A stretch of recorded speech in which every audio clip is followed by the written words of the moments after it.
আজ আমি খুবই অল্প উপকরণে একেবারে অথেন্টিকভাবে এই সর্ষে ইলিশটা তৈরি করে দেখাবো, ঠিক আগেকার মানুষ যেভাবে তৈরি করতেন। তো চলুন মূল রেসিপিতে চলে যাই। সর্ষে ইলিশ রান্নার জন্য প্রথমেই আমি এখানে 5 টুকরো ইলিশ মাছ নিয়েছি।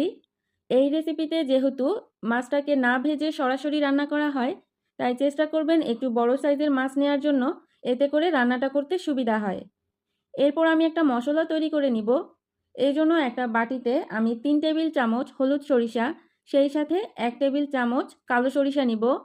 তবে আপনি চাইলে শুধুমাত্র হলুদ সরিষা অথবা শুধুমাত্র কালো সরিষা দিয়েও এই রান্নাটা করতে পারেন। তবে কালো সরিষা বেশ ঝাঁঝালো হয়, তাই চেষ্টা করবেন 2 ধরনের সরিষা নেয়ার জন্য। এবার এই সরিষাগুলোকে আমি খুব ভালো করে ধুয়ে নিব, কারণ সরিষার মধ্যে অনেক মাটির কণা থাকে। ধোয়ার পর এই সরিষাগুলোকে আমি 10 মিনিটের জন্য ভিজিয়ে রাখবো। এতে করে সরিষাগুলো নরম হয়ে যাবে। এই তো 10 মিনিট পর আমি সরিষাগুলো পানি থেকে ছেঁকে নিয়েছি। এবার এর সাথে আমি 2টা কাঁচামরিচ, সেই সাথে কিছুটা লবণ দিয়ে ব্লেন্ড করে নিব। তবে আপনি চাইলে পাটায় বেটে নিতে পারেন।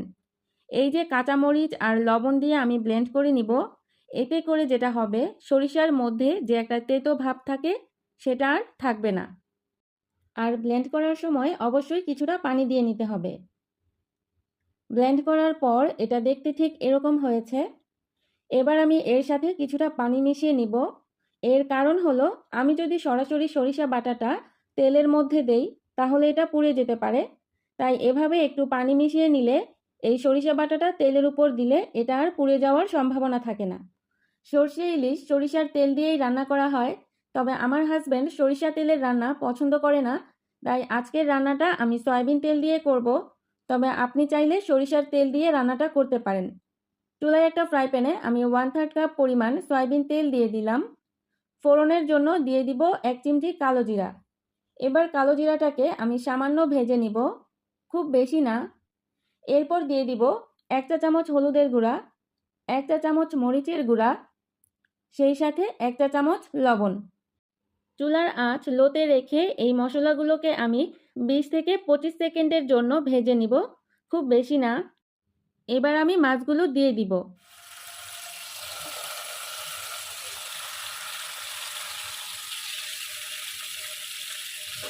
সরষে ইলিশ রান্নার সময় চেষ্টা করবেন একটু ছড়ানো ফ্রাই প্যানে রান্নাটা করতে, এতে করে মাছগুলো উল্টে নিতে সুবিধা হয়।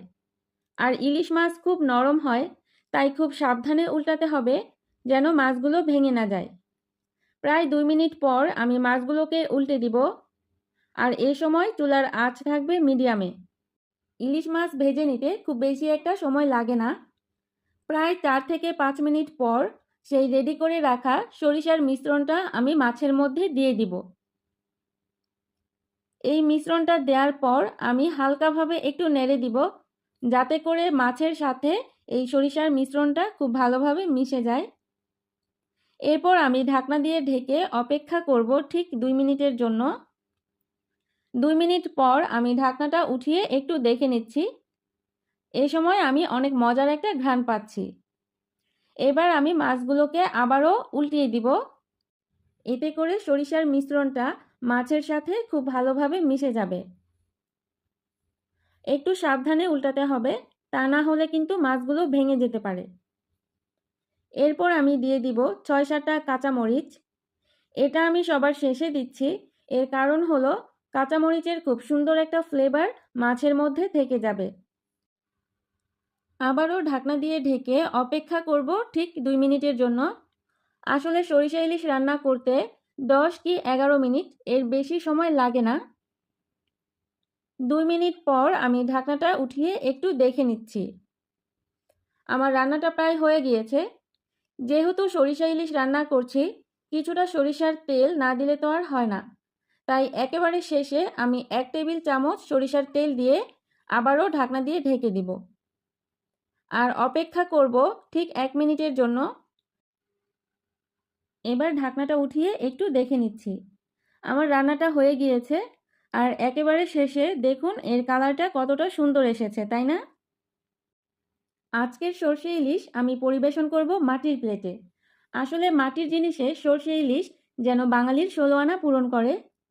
আর সরষে ইলিশের সাথে থাকছে গরম গরম সাদা ভাত, সেই সাথে 2 টুকরো পেঁয়াজ আর 2টো কাঁচামরিচ আর একটু আচার। ব্যাস হয়ে গেল আজকে দুপুরের খাবার। কেমন লাগলো আমার আজকের এই সরষে ইলিশ রেসিপি? আশা করি ভালো লেগেছে। ভালো লাগলে বাসায় একবার হলেও ট্রাই করবেন। সবাই ভালো থাকবেন, সুস্থ থাকবেন। আল্লাহ হাফেজ।